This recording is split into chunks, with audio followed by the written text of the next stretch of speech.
هر محفل کې یاره ماله بیا فرمایش راشي د مخکې ورځو کې د کالج ته هم راغوښتو 50 شاعران دي ماما ایو ته انا هغوی به پکې اواز وکړه ماما ته اوس په خولې څه وایې نو مې دا نور زه په کونه وم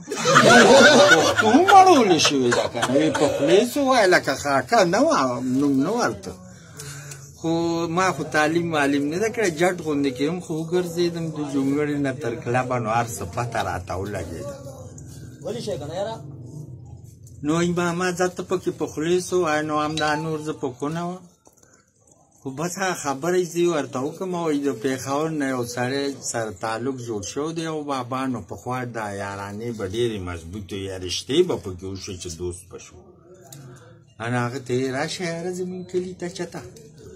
او ډېر مزېدار علاقه ده چکر به هغه ورته وي درځم پېښور ته چې به خلک ته نو خلک به له خپل ماسخوتان راغی تپوس وکړي مشرانو هغوی به وایي پلانې پېښور ته ځي اوس امریکې لندن نه راشي پته نه لګي منزل لنډ شو ما خو ساده وه خو نو دوستانې ورسره چې خبره ګرړېږي نو وورېږي نو بابا خپله ښځه را روانه کړه وې زه چې ځو نن هغه سره انو راغلي دي صحابای ته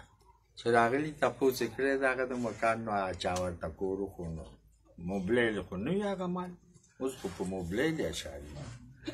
انو بس هغه یې کره وردننه شوي دي دا خوشحاله شوه چم ګاونډې راغی فلاني دي کره ده پېښور نه وي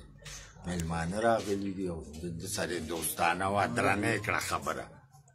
نو هغه یاره څه چل وشي چې دی چا بس کړه د پېښور دې سړي ته وایي ځه که نه چې وګورځو نو هغه ورته وایي ځه چې وګورځو یاره نو سپلای واچو نو ښځه ورپسې راله وایي ته خو ده سره ځې خو څه چل وکړو میخ یې لنګه وه که نه وایي څه چل وکړو یې پیټي پخه کړه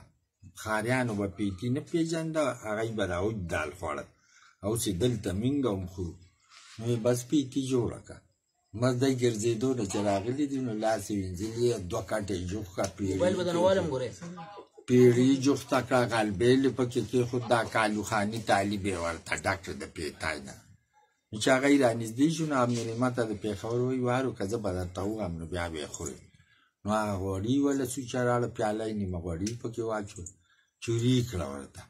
چې چوري کړه نو هغه چې جوړه شوه یې خورئ هغې کلمه چې وایي نو را خولې ته که یو خوږه هم ده خره تېره شي ولې غوړي و پکې سوچه نو هغه چې روټۍ وخوړی شو نو د مالک ته وایي دا ښارې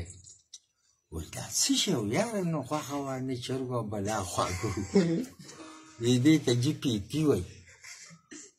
وایي دا څه نه وایي دا تاسو خو د چڼې دال وچښوئ که نه موږ ته پیټي جوړه کړو نو پیټي خو به تې هغه چا جوړوله چې سوچه غوړي به ورکړه نو هغه ښځې ته وایي وایي دا نوم زده کړه د ده نه ما له به ښار کې دقه شان پیټي جوړې هغې ورته وایي ته هم یاد ساته بس د یاره شپه تېره کړې سهار راوتي مېلمانو لار ته غلطه شوې نو مخې نلنیر راغی نو هغې کې د ټول ځای هم نو دا خاوند ورته وایي لر شه زه ټوپ ومه که چېرې ما ټوپ و نو ته به ومې هغې ورته وایي زه زنانه یم وایي ما له لاسه خپې ماته وایي زه ته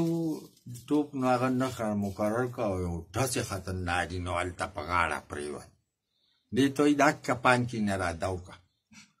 نو هغې بس چیل میل غونډ کړی دی رادو کړی خو چې ټوپ یې وکړو نو زنانه وه خو د غاړې ته رسېدلې ده د ترخه ونیسله پرې نه وته تې نیغ یې ودروله یې منې که نه یې منم وایي دا راته وایي هغه نوم درته یاد دی هغه خو دې ټوپ سره هېر شه پیټي وایي تا نو وایي ښځې ما نوم دکه ټوپ سره پرې هېر شوی دی دې اوبو کې دی بډ یې وولې پیټي ګوري اوس پیټي کله لاسو له راځي مقدر راته لاس افضلي راته نو ده سوچ کړی چې دا خو ښځه خاوند دي لا بیا څه موري خو څه به تې پرېوتي وړوکې ته نه دی ډوب شوی ګینې چغې به وایي که نه راشه ته ورسره لاسو نو دی نه تپوس نه که هغه ورسره داسې داسې کوي چې د دې څه یې وایي سړي ملا کار پرېښودم